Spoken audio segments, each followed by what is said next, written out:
Hello guys, मेरे YouTube channel में आपका स्वागत है। मेरा नाम मनमोहन मिश्रा। तो आज मैं आपको इस वीडियो में एक्सिस स्मॉल कैप फंड का रिव्यू करके बताने वाला हूं। तो वीडियो पूरा डिटेल में होगा।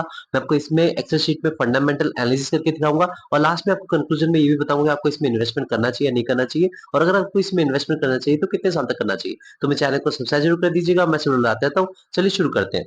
तो जैसा कि आप मेरे यहाँ पे स्क्रीन पे देख पा रहे होंगे, एक्सिस स्मॉल कैप फंड, इसका अगर आप लॉन्च ऑन डेट देखें तो 5 दिसंबर 2013 है। मतलब इसका अगर आप देखिए, जो फंड है करीब-करीब 11 साल पुराना हो चुका है। मतलब लॉन्च होते-होते इसको 11 साल हो चुके हैं। तो इसका कैटेगरी रिटर्न देखिए 11 इयर्स में तो 23.41% तक का रिटर्न है। और लेकिन इस फंड का अगर आप देखिए 11 इयर्स में कंटिन्यूअसली इसने 25.02% तक का मैसिव रिटर्न दिया है। तो आप देख पा रहे हैं कि मतलब इसने अपने कैटेगरी को बीट कर रखा है लॉन्ग टर्म में। तो ये एकदम पॉजिटिव फीडबैक रहेगा। मैं तो बोलूँ सुपर सुपर फीडबैक रहेगा। ये देखिए 25% तक कंटिन्यूअसली आपको 11 साल तक रिटर्न मिल रहा है ना, इससे ज्यादा आपको कुछ चाहिए ही नहीं। इससे ज्यादा आपको कोई अच्छा दे ही नहीं सकता। तो ये मैं आपको एक सुपर पॉजिटिव फीडबैक दूंगा कि इसके मामले में। लेकिन हाँ, अभी आप मत जाइए, आप पूरा देखिए वीडियो। इसमें नीचे रिस्क के बारे में भी पता चलना चाहिए, क्योंकि यहाँ पे रिटर्न अगर आपको रिस्क को एडजस्ट करके नहीं मिल रहा है तो कोई फायदा नहीं है इतने रिटर्न का, क्योंकि आप वॉलेटिलिटी फेस कर रहे हैं। आपका टाइम फ्रेम कितना है, ये चीज भी जानना बहुत जरूरी होता है। यहाँ पे कैटेगरी रिटर्न देखिए 5 साल के हिसाब से 30.71%, लेकिन इस पर्टिकुलर फंड का 5 साल में 28.37। हाँ, कैटेगरी रिटर्न 5 साल में अगर आप देखें तो बीटिंग रिटर्न नहीं है, कैटेगरी बीट नहीं कर पाया है 5 साल में। लेकिन ऑल टाइम में देखें तो इसे बीट कर रखा है। देखिए, जब आप इन्वेस्टमेंट करने आते हैं तो लॉन्ग टाइम के लिए आते हैं सोच के, यानी कि 2 साल 3 साल में आपने भाग मतलब एग्जिट मार लिया। तो उस हिसाब से अगर आप देखें तो डेफिनेटली ऑल टाइम में देखें तो मैं इसको पॉजिटिव फीडबैक ही दूंगा। ये 5 साल का आप इग्नोर मार सकते हैं, कोई ज्यादा डिफरेंस भी नहीं है, तो इसलिए कुछ ज्यादा फर्क नहीं पड़ता इसमें।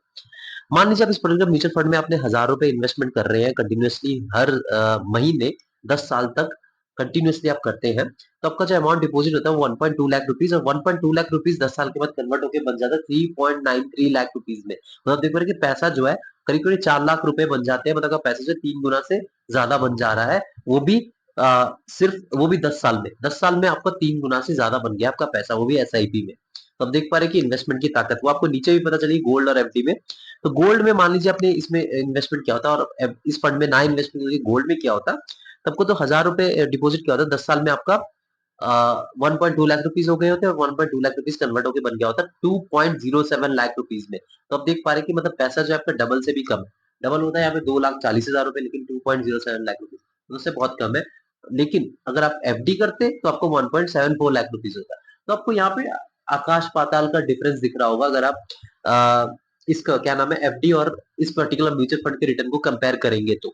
मतलब वहां पे आपका पैसा है 3 गुना से ज्यादा हो गया और यहाँ पे पैसा आपका डबल से भी बहुत कम है। वो डबल तो छोड़ ही दीजिए, डबल से भी बहुत ज्यादा डिफरेंस है। तो इन्वेस्टमेंट की करना क्यों जरूरी होता है आपको इसी शीट से ही पता चल जाता होगा। रिटर्न वर्सेस कैटेगरी की बात करें तो रिटर्न एवरेज है, क्योंकि देखिए मैंने एवरेज इसलिए यहाँ पे रखा हुआ है क्योंकि 5 साल के हिसाब से इन्होंने एवरेज रिटर्न ही मान सकते हैं। हाँ, भले ऑल टाइम में इसने कैटेगरी से थोड़ा सा ज्यादा रिटर्न दे रखा है, लेकिन फिर भी आप इसको एवरेज ही मान सकते हैं कैटेगरी के कंपैरिजन में। रिस्क वर्सेस कैटेगरी की बात करें तो कैटेगरी के हिसाब से रिस्क लो ले रखा है। कैसे, वो अभी नीचे बात करेंगे कि रिस्क कैसे इसने कैटेगरी से लो ले रखा है। रिस्क एंड रिटर्न रेशियो अगर आप इस फंड का देखिए कैटेगरी के साथ लास्ट के 3 साल का डेटा मैंने निकाल रखा है। तो बीटा बीटा बेसिकली क्या होता है कि आपको बताता है volatility with respect to its benchmark. जी हाँ, कितना ये म्यूचुअल फंड है वो वॉलेटाइल है with respect to its benchmark. तो यहाँ पे देखा जाए अगर 1 से नीचे होता है उसको अच्छा खासा माना जाता है। तो यहाँ पे 0.68 है इस पर्टिकुलर म्यूचुअल फंड का, और कैटेगरी का 0.81 है। मतलब बहुत डिफरेंस है। अगर आप रिस्क के मामले में देखें तो डेफिनेटली यहाँ पे मेरा पॉजिटिव फीडबैक जाएगा, क्योंकि देखिए आपको रिस्क भी बहुत ज्यादा कम लेके आपको रिटर्न कैटेगरी बीटिंग दे रहा है, वो भी देखिए 25.02% ऑल टाइम में। तो डेफिनेटली मैं यहाँ पे एक सुपर पॉजिटिव फीडबैक दूंगा रिस्क और रिटर्न के मामले में। अब स्टैंडर्ड डिविएशन की बात करें तो स्टैंडर्ड डिविएशन बेसिकली क्या होता है कि आपका जो एवरेज रिटर्न है ना, उसे कितना प्लस उसे कितना माइनस, उसी के बीच में जो एक रेंज बन जाता है ना, उसी को ही रिटर्न वो हर साल दे सकता है, उसी के बीच में दे सकता है। तो उसको आप स्टैंडर्ड डिविएशन बोलते हैं। ये जितना कम हो उतना अच्छा होता है। तो यहाँ पे अगर आप देखा जाए इस फंड का 13.36 है, कैटेगरी का 15.56 है, 53 है। तो आप देख पा रहे हैं कि मतलब इसमें भी आप कैटेगरी से कम है, तो मतलब रिस्क बहुत ज्यादा कम लेके चल रहा है आज कंपेयर टू कैटेगरी, और आपको कैटेगरी बीटिंग रिटर्न दे रहा है। और क्या चाहिए। ये एकदम मैं बताऊं अभी तक में जितना भी मैंने आपको बताया इसमें एक भी नेगेटिव फीडबैक नहीं रहा है। सब चीज मतलब विन विन सिचुएशन रहा है हमारे लिए। अब आगे और देखते हैं इसमें मार्केट कैपिटल क्या है, सेक्टरल एलोकेशन क्या है, वो सब चीजें अगर आप देखेंगे तो आपको और भी कॉन्फिडेंस आएगा इस पर्टिकुलर म्यूचुअल फंड में। अब मान लीजिए आप इस पर्टिकुलर म्यूचुअल फंड में आप एसआईपी करना चाहते हैं, आप 100 रुपए से एसआईपी शुरू कर सकते हैं।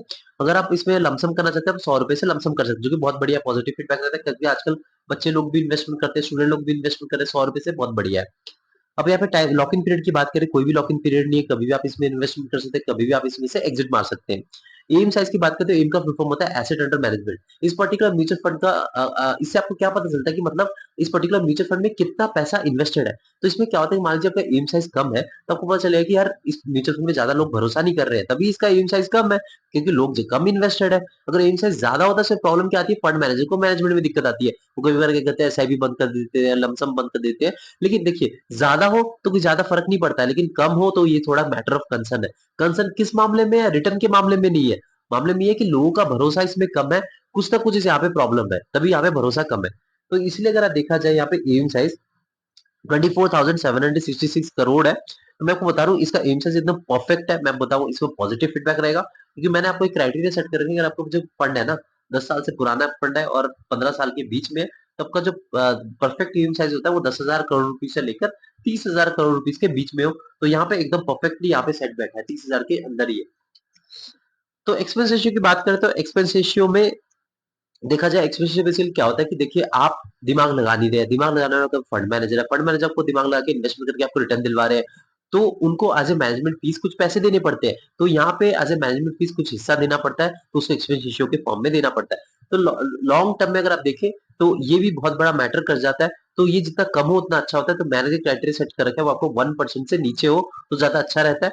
1.1% से क्या 0.8 या 0.7% से नीचे उसको अच्छा खासा माना जाता है, क्योंकि देखिए 1% भी लाखों करोड़ों का डिफरेंस बन जाता है लॉन्ग टर्म में। तो आप एज ए मैनेजमेंट फीस इतना दे रहे हैं लाखों करोड़ों में, आपका भी मन दुख होगा लॉन्ग टर्म में अगर देखा जाए।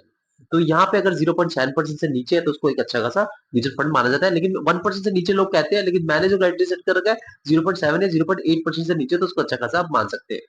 तो यहाँ पे अगर देखें तो 0.55% है, तो परफेक्ट है। मैं यहाँ पे एक्सपेंस रेशियो के मामले में पॉजिटिव फीडबैक दूंगा इस पर्टिकुलर म्यूचुअल फंड को। टैक्स इन्फॉर्मेशन की बात करें तो 1 साल से पहले आपने एग्जिट मारा, प्रॉफिट बुकिंग कर ली, तो आपको 20% तक का टैक्स देना पड़ेगा प्रॉफिट पे। अगर 1 साल के बाद आपने एग्जिट मारा तो आपको 12.5% तक का टैक्स देना पड़ेगा प्रॉफिट पे। अगर मान लीजिए आपने 1 साल से पहले एग्जिट मारा तो आपको 1% तक का एग्जिट लोड देना पड़ेगा। अगर 1 साल के बाद आपने एग्जिट मारा तो आपको एग्जिट लोड देने की कोई जरूरत ही नहीं है। मार्केट कैपिटल की बात करें तो यहाँ पे मिड कैप में एलोकेशन 15.25% तक का है, स्मॉल कैप में 67.97% तक एलोकेशन है, उसके बाद लार्ज कैप में 4.31% तक एलोकेशन है, डेप्थ में देखा जाए तो 12.4% तक एलोकेशन है। तो एलोकेशन के मामले में अगर आप देखें तो मिड कैप में और स्मॉल कैप में इन्होंने ठीक ठाक सा पोर्शन ले रखा है। तो देखा जाए मतलब आप स्मॉल कैप में 68% यदि कंसिडर कर सकते हैं और मिड कैप में 15.25%। तो इसको प्लस करें तो आप देखा जाए तो 72 या 82 या 83% तक का इन्होंने रिस्क ले रखा है मिड कैप और small cap. Definitely small cap fund है तो यहाँ पे डेफिनेटली रिस्की फंड रहेगा ही रहेगा। लेकिन हाँ, with respect to its category ये कम रिस्क लेके चलता है और आपको रिटर्न ज्यादा देके चलता है। ये मत सोचिए कि भाई रिस्की कम है, क्योंकि मैंने पहले बोल दिया स्टैंडर्ड कम है, बीटा कम है। देखिए, with respect to its category, जी हाँ, ये भी ध्यान रखिए, स्मॉल कैप की कैटेगरी के हिसाब से ये रिस्क कम लेके चलता है और आपको रिटर्न भी ज्यादा देता है। तो लेकिन ये मत सोचिए कि ये कम रिस्की फंड है, क्योंकि स्मॉल कैप फंड है, यहाँ पे स्मॉल कैप ज्यादा स्टॉक्स रहेंगे और मिड कैप भी रहेंगे, तो डेफिनेटली एक रिस्की फंड है। तो देखा जाए इसके मामले में देखा जाए तो मार्केट कैपिटलाइजेशन के मामले में इन्होंने परफेक्टली डाइवर्सिफाई कर रखा है, कोई ज्यादा प्रॉब्लम नहीं है। स्मॉल कैप है तो मिनिमम यहाँ इनको 67 68% तक का तो लेना ही पड़ेगा। उसके बाद बाकी जो मिड कैप है और इधर लार्ज कैप है उसमें इन्होंने एलोकेट कर रखा है। तो इसके मामले में मैं मार्केट कैपिटल के मामले में परफेक्टली इसको बैलेंस्ड बताऊंगा और पॉजिटिव फीडबैक दूंगा। सेक्टर एलोकेशन की बात कराए तो करें तो इंडस्ट्रियल सेक्टर में 24.60% का एलोकेशन है, फाइनेंशियल सर्विसेज में 18.95% का एलोकेशन है, कंज्यूमर साइकिल में 16 11.92% तक एलोकेशन है, बेसिक मेटल्स में 11.65% तक एलोकेशन है, हेल्थ केयर में 10.39% तक एलोकेशन है, टेक्नोलॉजी सेक्टर में 7.98% तक एलोकेशन है, रियल स्टेट में 6.67% तक एलोकेशन है, कंज्यूमर डिफेंसिव में 6.1% तक एलोकेशन है, कम्युनिकेशन सर्विसेज में 0.88% तक एलोकेशन है, एनर्जी सेक्टर में 0.01% तक एलोकेशन है। तो एलोकेशन के मामले में देखा जाए तो ऊपर के जो 5 सेक्टर्स है ना, industrial, financial services, consumer cycle, basic basic materials, उसके बाद हेल्थ केयर, अगर ये 5 सेक्टर अच्छा अच्छा खासा परफॉर्मेंस देते हैं, आपको ये पर्टिकुलर म्यूचुअल फंड भी अच्छा खासा रिटर्न देगा। तो इस मामले में देखो अच्छे खासा डाइवर्सिफाई कर रखा है, सेक्टर एलोकेशन के मामले में भी पॉजिटिव फीडबैक रहेगा। फंड मैनेजर की बात करते हैं, यहाँ पे 3 फंड मैनेजर्स है, आपका तेजस शेठ, दूसरे हैं मयंक हयांकी और कृष्णा एन। तो देखा जाए मैं आपको एक चीज़ बता दूँ, तेजस सेठ जो है वो पहले निप्पॉन इंडिया म्यूचुअल फंड पे फंड मैनेजर थे।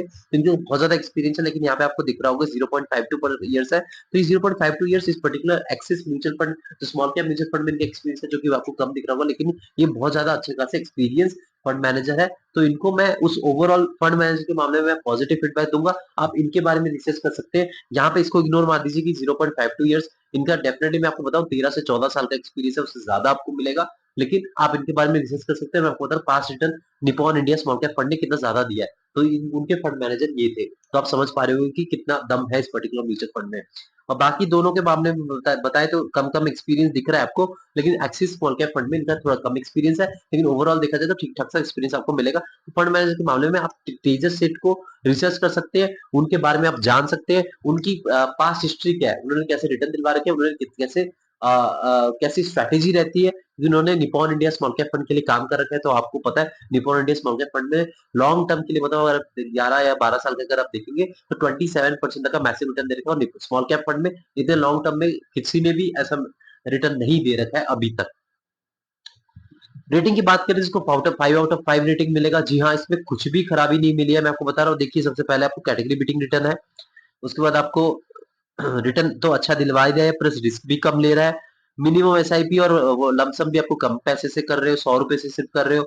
एम साइज भी परफेक्ट है, एक्सेस रेशियो भी परफेक्ट है, मार्केट कैपिटलाइजेशन भी परफेक्ट है, सेक्टर एलोकेशन भी परफेक्ट है, फंड मैनेजर्स भी एक्सपीरियंस्ड है। जी हाँ, फंड मैनेजर आप यहाँ पे इसको इसको इग्नोर मार लीजिए। मैं आपको बता रहा हूँ तेजस सेठ के बारे में आप खुद गूगल पे सर्च मार सकते हैं, कौन है ये, आप भी शॉक हो जाएंगे और आप बोलेंगे कि यार ये इनको बहुत ज्यादा एक्सपीरियंस है और बहुत बढ़िया फंड मैनेजर है। तो डेफिनेटली मैं इसको एक फुल आउट ऑफ फुल दूंगा। और बहुत ही अच्छा खासा म्यूचुअल फंड है। अगर आप स्मॉल कैप कैटेगरी का म्यूचुअल फंड चूज करना चाहते हैं तो आप ऐसे small cap axis small cap mutual fund को चूज कर सकते हैं। लेकिन हाँ, आपका टाइम फ्रेम 7 से 10 साल होना चाहिए, यानी कि आपने 3 साल या 2 साल के लिए आ रहे हैं, मतलब बहुत ज्यादा रिस्की फंड है। यहाँ पे कैटेगरी के हिसाब से रिस्क कम ले रखा है, लेकिन आप ये मत सोचिए कि कम रिस्की फंड है। लेकिन मैं आपको बता रहा हूँ स्मॉल कैप कैटेगरी के हिसाब से ये बहुत कम रिस्क लेके चलता है और रिटर्न भी आपको ज्यादा दिलवा रहा है, और क्या चाहिए। तो इसलिए इस म्यूचुअल फंड में इन्वेस्टमेंट करना जरूरी है, लेकिन सारा पैसा इस म्यूचुअल फंड में मत करिएगा, क्योंकि आप लार्ज कैप या मिड कैप या फिर फ्लेक्सी कैप उनमें भी इन्वेस्टमेंट करना जरूरी होता है, कि आपको पोर्टफोलियो डाइवर्सिफाई करना बहुत जरूरी है। ये नहीं कि भाई जब मार्केट आपको गिर रहा हो तो ये बड़ी तेजी से गिरेगा, डेफिनेटली आपको गिरता हुआ ज्यादा दिखेगा। तो इसीलिए मैं कह रहा हूँ कि अगर आप स्मॉल कैप कैटेगरी का म्यूचुअल फंड चूज कर रहे हैं तो आप खुद रिसर्च करिएगा, और हाँ, डाइवर्सिफाई करके करिएगा, यानी कि सारा पैसा इस पर्टिकुलर म्यूचुअल फंड में लगेगा। लेकिन मेरा इस पर्टिकुलर म्यूचुअल फंड में एकदम पॉजिटिव फीडबैक रहेगा। तो मेरे चैनल को सब्सक्राइब जरूर कर दीजिएगा। मैं जरूर आता हूँ। Thank you.